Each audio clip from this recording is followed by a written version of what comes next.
Mesdames et messieurs, bonjour et bienvenue pour cette nouvelle édition de Midi au Caire pour ce dimanche le 4 juin 2023. Notre édition d'aujourd'hui poursuit la couverture certainement de l'avènement et l'arrivée du président mauritanien en Égypte. Alors, il est à noter que le président mauritanien, Mohamed Ould Cheikh Ghazouani, est arrivé en Égypte, a été reçu à l'aéroport du Caire par le président Abdel Fattah el-Sisi, puis il a été reçu également au palais présidentiel d'Al-Ittihadiyya et avec une réception officielle dans le palais présidentiel d'Al-Ittihadiyya avec l'hymne national des deux pays qui a été joué et également les deux présidents ont inspecté la garde d'honneur. Il est à noter, chers téléspectateurs, que le président Abdel Fattah el-Sisi a reçu mardi 16 mai dernier un message de son homologue mauritanien, Mohamed Ould Cheikh Ghazouani, dans lequel ce dernier a exprimé la grande appréciation de son pays pour l'Égypte, direction et peuple, et pour son rôle pionnier au niveau arabe et africain. Ce message a également porté sur le renforcement des relations bilatérales dans divers domaines et des moyens de bénéficier de l'expertise du développement de l'Égypte qui a connu un progrès remarquable au cours des dernières années. Ce message a été remis par le ministre mauritanien des Affaires étrangères et de la coopération, Mohamed Salem Ould Mazoug, lors de l'entretien avec le président Sisi en présence du ministre des Affaires étrangères, Sameh Choukri, et du chargé d'affaires de l'ambassade mauritanienne au Caire. Le président Sisi a affirmé l'aspiration de l'Égypte à promouvoir les cadres de coopération conjointe entre les deux pays à différents niveaux, en particulier dans le domaine du développement dans lequel les entreprises égyptiennes ont acquis une grande expertise au cours des dernières années, ainsi que le renforcement des capacités des Mauritaniens dans divers secteurs. C'est ce qu'a déclaré le porte-parole de la présidence de la République, le conseiller Ahmed Fahmi. Les deux parties ont échangé les vues sur plusieurs questions arabes et régionales, dans le cadre du souci des deux pays à renforcer l'action arabe conjointe. La Mauritanie aspire à une coopération militaire renforcée avec l'Égypte. Il est à noter, chers téléspectateurs, que la Mauritanie compte 5 millions d'habitants et s'étend sur une superficie de 1 030 000 km² au nord-ouest de l'Afrique, juxtant l'océan Atlantique. Elle a des frontières avec le Mali à l'est, au sud-est, et le Sénégal au sud-ouest, et certainement avec l'Algérie au nord et au nord-est du pays. Alors, la Mauritanie constitue un espace de contact entre l'Afrique du Nord et l'Afrique subsaharienne, ce qui en fait un pays pluriethnique. Elle est majoritairement peuplée d'une communauté arabe et berbère dans laquelle se distinguent deux groupes, les Maures arabes berbères, dits Maures blancs, et également les Aratiens, dits Maures noirs, descendants de Africains, d'origine bafour. Il est à noter également, chers téléspectateurs, que la Mauritanie est un État d'Afrique du Nord-Ouest. Elle fait partie de l'Union africaine, de la Ligue arabe, de l'Union du Maghreb arabe, de l'Organisation de la coopération islamique et de l'Organisation pour la mise en valeur du fleuve Sénégal, OMVS, et plus d'être membre de l'Organisation internationale de la francophonie. Sa capitale et sa plus grande ville est Nouakchott. Les autres villes principales sont Nouakchott, Kifa, Qaïdi, Zouérat et Rosso. La plupart de la surface du pays se trouve dans le Sahara. Elle possède une côte d'environ 800 km ouverte sur l'océan Atlantique, s'étirant de Ndiago au sud jusqu'à Nouadhibou au nord du pays.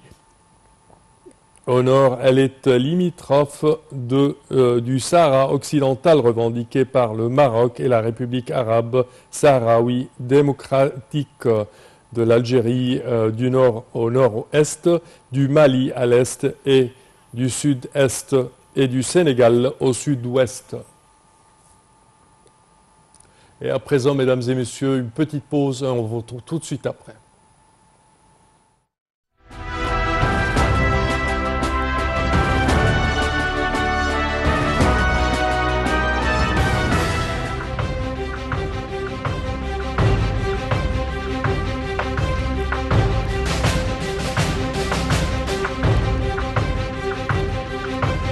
نحن لدينا مصير مشترك.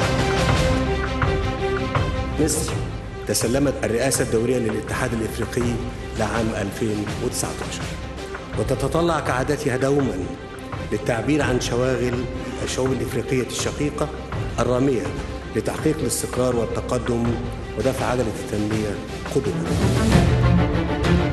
إذا كنتم ترغبون في تغيير وجه القارة الأفريقية فالاتحاد الإفريقي كقيادة تستطيع أن تعمل وتدرس بشكل مركزي لمشروع عملاق لبناء بنية أساسية على مستوى القارة. أنا أتصور أن الأمن والاستقرار استثمار. إذا لم تستقر هذه القارة والأمن فيها بمعدلات عالية، هذا الأمر سينعكس بالسلب علينا كلنا.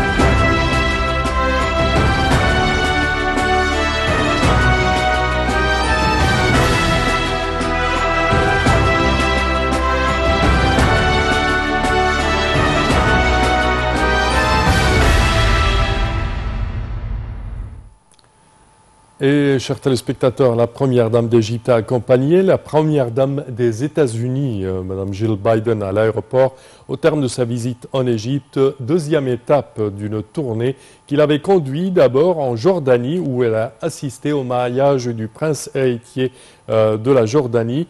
Jill Biden se dirigera vers le Maroc, ou se dirige vers le Maroc, et achèvera sa tournée au Portugal. La tournée de la première dame des États-Unis vise à promouvoir l'autonomisation de la femme et des jeunes en se focalisant sur les investissements américains dans ces domaines, dans l'optimisation des programmes éducatifs, de l'autonomisation escomptée des femmes et des jeunes. Et pour plus de détails, voici un commentaire. L'épouse du président Abdel Fattah el-Sisi, Madame Intisar el-Sisi, a reçu Madame Jill Biden, épouse du président américain Joe Biden, à l'aéroport international du Caire lors de sa visite de 2 jours en Égypte. Le président el-Sisi et son épouse ont accueilli l'épouse du président américain au palais de l'Ittihadiyya et ont transmis leurs salutations au président américain, exprimant la fierté de l'Égypte dans le partenariat stratégique étroit avec les États-Unis. De son côté, Madame Jill Biden a transmis les salutations du président américain au président el-Sisi et a salué le bon accueil et l'hospitalité ainsi que l'appréciation du gouvernement et du peuple américain pour l'Égypte. L'épouse du président américain a remercié Madame Intisar el-Sisi, l'épouse du président de la République, pour son accueil chaleureux en Égypte. La première dame des États-Unis, Jill Biden, a affirmé l'importance du renforcement des valeurs de la paix, de la tolérance et de la justice qui constituent le dénominateur commun des peuples. Madame Biden a tenu ses propos au cours d'une visite à la mosquée d'Al-Azhar avec des prédicateurs azarites, hommes et femmes, ayant reçu une formation en langue anglaise offerte par l'ambassade américaine au Caire pour des fins religieuses et culturelles, en présence du chargé d'affaires de l'ambassade, John Descrocher, et des responsables et oulémas d'Al-Azhar. Après sa visite en Égypte, Madame Intisar el-Sisi a fait ses adieux à l'épouse du président américain Jill Biden.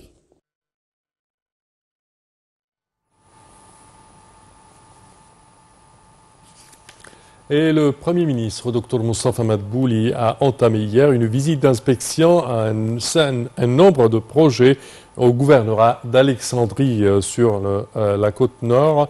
Alors, lors d'une conférence de presse tenue en marge de cette visite, Dr Madbouli a indiqué que le développement global que connaissaient les ports de Dekhil et d'Alexandrie fait partie des grands projets mis en œuvre par l'État, en plus de la création de nouveaux quais, afin que l'Égypte devienne un centre logistique sur la côte méditerranéenne. Et pour plus de détails, mesdames et messieurs, voici un commentaire. Au cours de sa tournée d'inspection d'un certain nombre de projets dans le gouvernorat d'Alexandrie, le Premier ministre Moustapha Madbouli a inspecté le projet d'aménagement du musée gréco-romain et des environs. M. Madbouli a dirigé d'accélérer l'achèvement des travaux en vue de son inauguration.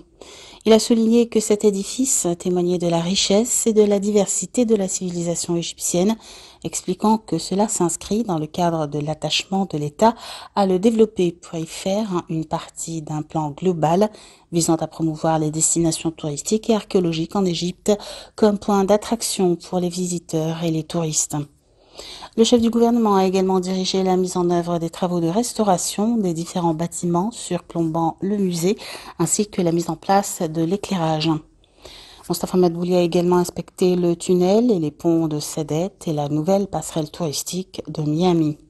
Le gouverneur d'Alexandrie a déclaré que l'opération expérimentale de la passerelle touristique devant la ville avait commencé depuis la période écoulée, soulignant qu'il a causé un grand impact positif sur la rue d'Alexandrie. Des projets complémentaires sont toujours en cours dans le but d'agrandir la corniche pour faciliter la circulation et séparer les voies de circulation piétonne de la circulation automobile. Et c'est tout, chers téléspectateurs, pour notre édition d'aujourd'hui. On a suivi les détails de l'arrivée du président mauritanien en Égypte, sa visite officielle. Il a été reçu par le président Abdel Fattah el-Sisi à l'aéroport et également a reçu un accueil officiel au palais présidentiel d'El Ittihadiyya. Et nous vous apporterons les derniers développements concernant cette visite. Également attendue une conférence de presse entre les deux présidents. On va vous les transmettre en direct. Je vous remercie de votre attention et je vous donne demain rendez-vous avec une nouvelle édition de Midi au Caire. Au revoir.